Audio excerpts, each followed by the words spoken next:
Hi. So I just got back from a client, and he has a habit of dropping these little truth bombs about 2 minutes before the end of our session. So we walk away from the conversations, processing some things and realizing that we're going to be thinking about some things before the next session. And I just wanted to share a couple of them with you because I think it's really interesting how we create these boxes to live in and then don't see that they're boxes. So he got really excited right at the end of our session, and we had been talking a lot about.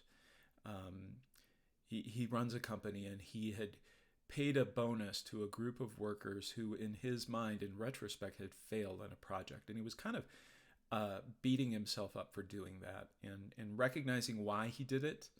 Um, and also regretting that he had done it. And so he's in this, what can you do? It's past, right? You can't undo it. All you can really do is, think about next time. And what he wrote down, that his realization was, oh, I don't need to make mistakes to learn. And what he meant was, I shouldn't. I should be able to learn without making any mistakes. And as we were walking to the parking lot, he was talking about his idea of perfectionism and growing up in a parental environment where he didn't feel like it was safe to make mistakes. He never thought it was safe to fail. And so he's built these conditions. So if a mistake equals failure and you feel like you can't make a mistake, he recognizes he needs to learn, but he's convinced himself that he can learn without making mistakes, which of course is ridiculous. And so how do you navigate that? And so one way is to think about the ways that you can frame stuff in your head to get past the idea of, oh, well, it's mistakes aren't really failure, et cetera, et cetera, et cetera. But the other thing is to realize the whole thing is made up of thought. None of those things, the story that he believed about not being able to fail, there's some story in there about what failure even is. Uh, the idea that you can somehow go back into the past and do things over. We'd all like to do that. I've never seen it actually work. Um, all of those things. What is learning? What is a mistake? What is failing? They're all concepts.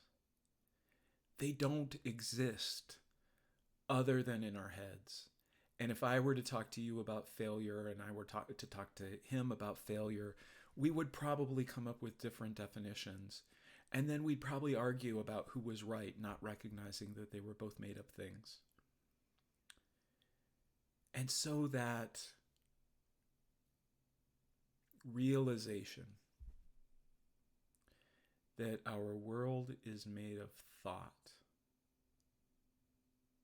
that's the most direct route that I have seen to dissolving all of this. I need to fix that as opposed to, oh, I made that up. It has a totally different feel, a lighter feel, a more playful feel, a more curious feel. When I can see that I'm making shit up and believing it, and I really get that, my gosh, my life becomes a lot easier.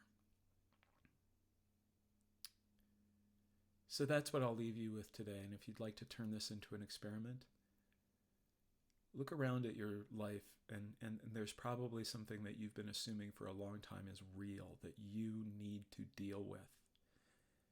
And I want you to look at it and see how much of it is actually made of thought.